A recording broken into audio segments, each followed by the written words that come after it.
Just got that Loco seasoned up earlier today, so I thought I'd make some smash burgers. So here's the game plan. We're going to start with it set on 350. So you can look at that one said 356, 347, but we're going to let that get heated up real good for a while. Kind of brought down an assortment of, getting out of that way of that camera, of my different smashers I got. So I got basically it's commercial steak weight. That's the Blackstone smasher. And the important thing, it's the new updated one without a lip that you would want. And then these are based off of brick trowels, but they're actual a restaurant grade spatula. If you ever had Freddy's steak burgers, that's what they use. So some of the different tools there that we're gonna use. So we're just gonna kind of cook up some smash burgers. So basically I want to see how this griddle does. We're gonna try on 350 after heat up, see how that does. And then we're gonna crank it, we're gonna do one up on sear. We're gonna smash a half pounder, because I always see people on Facebook whining about smash burgers. They don't want to do smash burgers because they like the big thick burgers. Well, you can take an 8-ounce patty and you can smash it down, but you're not gonna smash it paper thin. You're gonna leave it thick, but you're gonna get that crust that you want. So it's just gonna elevate that burger. We're gonna compare that to cooking just an 8-ounce burger on the griddle also. So we're gonna cook 8 ounces thrown on and cooked, and we're gonna do a smash 8-ounce. All right, and then we're going to do a couple smash burgers, one at 350 and one on sear, to see how that does and gets that crust we're looking at. So, other than that, another thing on Facebook I always see, it seems like a lot of people think a smash burger is when you put onions on the grill and you smash the burger on top. So technically, yeah, it's kind of a smash burger. But what we're looking for is a traditional or an old school smash burger, where you're smashing that meat into the griddle, creating that Maillard reaction, which is that crust. It's that breakdown of proteins across the whole thing. So you're just looking for a solid crust on one side. And that's what makes a smash burger. You gotta get that crust. That crust is the flavor.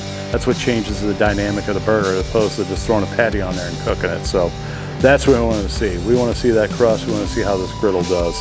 And I just wanted to curious, how to do a 350, just for shits and grins. And then normally on my Blackstone, I'd cook it at, at a high heat, or medium high to high heat. So that's it. Let's get this sucker heated up. Once it's cooking, we're gonna get them burgers going. All right, let this griddle heat up for a pretty while. We're set at 350. Be right back. Let's see how we're looking. My control is saying hovering around 350. So let's get over there and see where we're at. So around 340 is showing me. 345. 355, so pretty close in that range. So first thing we're going to start off with is a little 2-ounce puck, which I got right here. I'm just going to take these cookies up. I'm going to crumble them up, probably make chili or something with it. One thing I noticed, if you look on the burners here, the hot side's just to the left of each burner, so boom, boom, boom. So we're going to do our first one over here. So we're going to get that one going. And while that's going,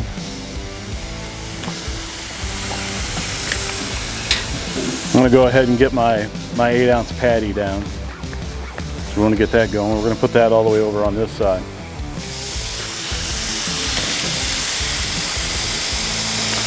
And we'll be doing a comparison, a smash 8-ounce to that patty. So, but let's give this first one a smash here. Now, if you're going to smash it, you can use I got paper here.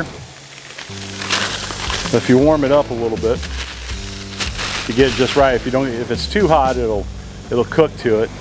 But if it's warm enough, the meat won't stick to it. So that's what we're going to try. So let's give our first one a smash here. And I'm going to kind of do a little oval circle around it, because I want to kind of taper the edges out. Just like that. So that looks good, a good smash there. So now what we're doing, we're going to wait for the juices to start bubbling up the middle there. So when you taper the edges like that, it's going to give you that nice crispy lacy edges on it, kind of like a Freddy's or Steak and Shake or Just classic diner burger. So let's see where we're temping at. My griddle's saying I'm down to 330, so I was curious on, you know, how it's going to drop off. So I'm showing 400 right there. And I go over this little to the left or the right of the burner, 360. So it's holding up pretty good there. So.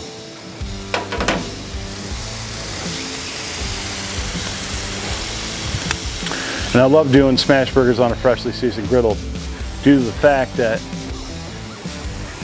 it's not so much non-stick, man. After you cook on them a long time, they get non-stick. Sometimes you smash it down, but the burger will start curling up because it's not sticking to it, and you want it to stick to it to create that crust. So that's the downfall of these. I mean, you can make some good smash burgers, but a little more tricky than working in a restaurant using a commercial griddle that's a non-stick. And the benefit of those griddles, you know, the thickness of the cooking plate's 3/4 inch an inch, whereas this thing's like 3/16, so it holds the heat so much better. So I'm looking good here. So now we want to flip it. So the other important thing is when you flip them, you got to make sure you get under them and scrape them. If you just not pay attention to it, you're gonna lose your crust. So the whole thing's about getting the crust.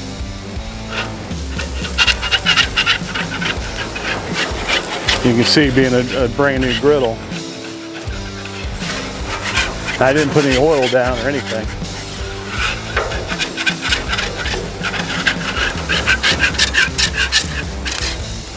So it's almost too good. So I ended up losing some of my crust there. All right, so that one stuck too good.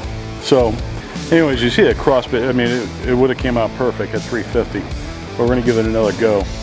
Cleaned it off, just put a tad bit of oil down.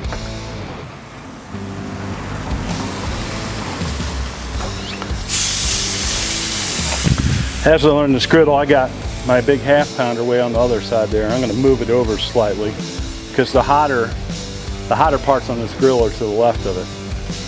So I'm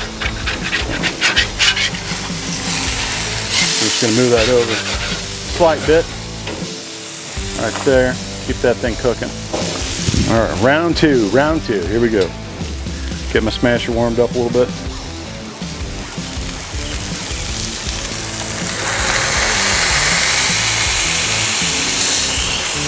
Now when I smash the middle, I don't smash it all the way. And then I'm trying to taper these edges out to get the thin edges and a little thicker in the middle. And if you've been to Shake Shack before, they use a not a drywall, but a wallpaper scraper with a long razor blade. And that's what they use to scrape theirs off. So it's looking good. Make sure I'm in a good camera shot here. This is what we're wanting. I want it to start bubbling up just a little bit in the middle there once it's cooking through. So.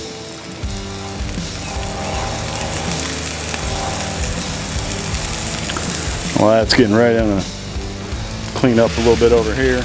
All right, I think we're pretty good. It's starting to get a little juicy there in the middle. So got a little oil down this time, so let's see what we got.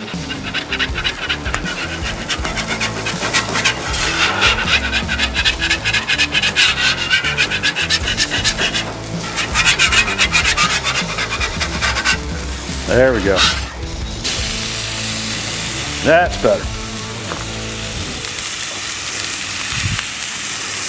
So that's what we want. It's a pretty solid crust all the way around. Yeah, a little lightness there. Probably a little higher heat would do better. But it's got that thin, crispy edges on it right there, which is perfect. I mean, once you flip them over, they take a little, it's probably almost done. 15, 30 seconds.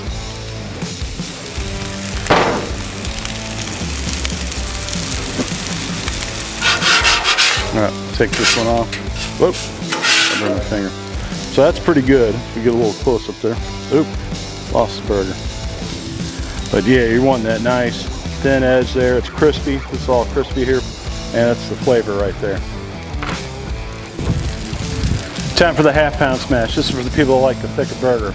So we're going to smash it, but we're not going to smash it thin. We're gonna create the crust on one side, still have a thick burger you enjoy, great flavor. And we're gonna compare it to how this one half pounder looks when I get done with it. Just putting it on the grill, pattied up. This one we're gonna move over here in the middle. Warm up my smasher.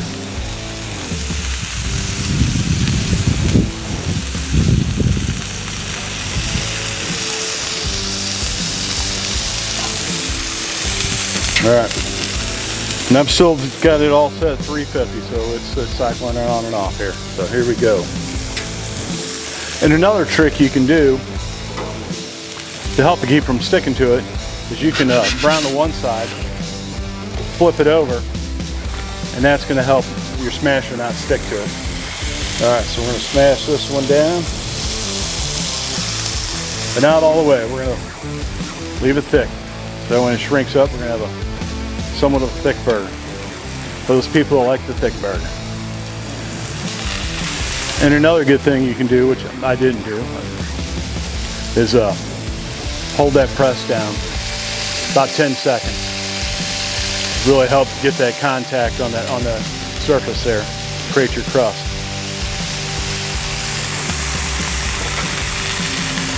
All right, we're gonna go ahead and flip my burger over here. That one right in front. So decent crust on it. I can't complain. But we're going to see how that crust is on this other one when it gets done. So let's let them cook. Alrighty, let's give it a flip. See how my half pound smash is doing.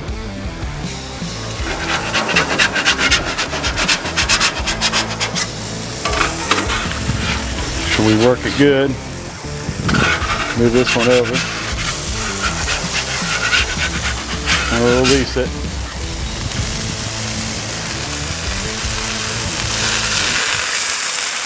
All right.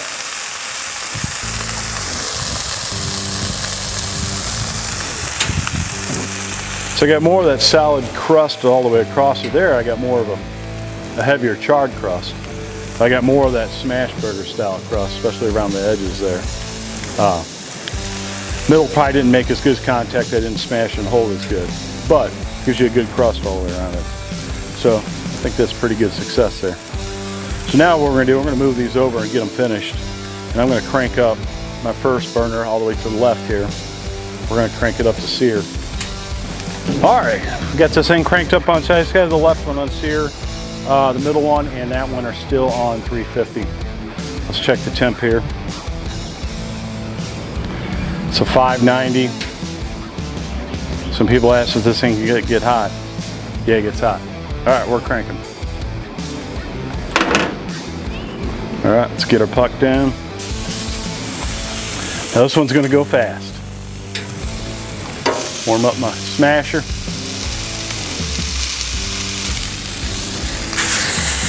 Here we go. Little rocking motion. Spread that bad boy out. Hold her down there for just a few seconds.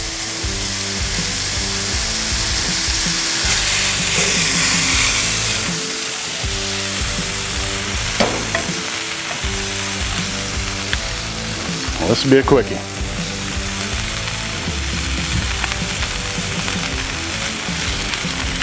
Now I'm only doing one burger at a time. So how's this griddle going to hold up when I want to cook 4 or 6 patties or 8 patties? I noticed with the Blackstone, man, you get 4 or 6 of them, it kills it. Then it takes time to recover. So if you cook those off and throw some on without letting it recover, you're not getting that good crust on the next round. So at least with mine, I don't know, some people's maybe hotter. So, but that's the way mine would cook. All right. So I'm starting to create that nice crispy lacy edge there. And these are pretty super thin, so a lot of times you can wait till they start bubbling a little bit, but I mean this thing's super close. So and I got it's almost 600. So see how it's curling once I release it. Now, like on my Blackstone, since it's so well seasoned, it'll start doing that by itself. And then I'm worried it's losing the crust. So there we go. That's a nice solid crust all the way across. That's what you want. So, does the Loco pass on doing smash burgers? I think it does. Does a good job here. But another test is going to be loading it up with more burgers. So, seeing the recovery on it when you got them all cranked up and how well it recovers back. So far so good. It's first cook on it. One thing I do want to show you here. Give me a second. I'm going to grab the camera. I did make an adjustment on my grease trap. I talked about it in my last video and in the first video about the Loco cooker. So we'll check that out. So, all right, so here we go. That right above the pan, you can see I took my angle grinder. Let's get it to focus here. Move that out. There we go. Anyways, I just cut that off about an inch because I noticed in my last video when I squirted water down the hole, it was hitting that and bouncing off, and I didn't want to create a mess. So if I pull my pan out and look there, there's a little dirt left there. I got to wipe off from cutting that off. But look at my pan. Everything is in my pan. So I think we got a success mod right there. Huge grease trap. So that's a winner. All right, that's about it for this video. So it succeeded. It made some good smash burgers. I'm still happy with it so far, but we'll be trying other things on there and some other different things. Grease trap's working excellent, which is good. Gotta get it cleaned up and oiled now. Anyways, so that's it for this video. I'm gonna take that burger. I'm gonna probably chop it up. We'll make chili or do something with it. So usually I'm not gonna throw it away since this is kind of more of an experiment with it and just seeing how it cooks and stuff. So, but next time we'll cook up a meal or some type of recipe on this thing. And we'll be just trying different things, see how it works, and just going along with it. So that's it for now. If you liked the video, please subscribe to my channel. And if you want to see other stuff and more stuff about Loco, since I got this new grill, I'm going to be doing a lot of stuff on the Loco and just kind of showcasing it. Seeing how it's doing, comparing it to Blackstone, which I've had multiple Blackstones. That's all I've ever used before this, besides working in restaurants and real griddles, but that's a whole different ball game. But yeah, so be sure to subscribe to my channel if you do like it. Share this video if you see it on Facebook. Also, like the video. So all helps promote my videos, get them out there, more people see them, get more subscribers. So. So that'll do it for now. I will talk to you guys in the next one. Peace.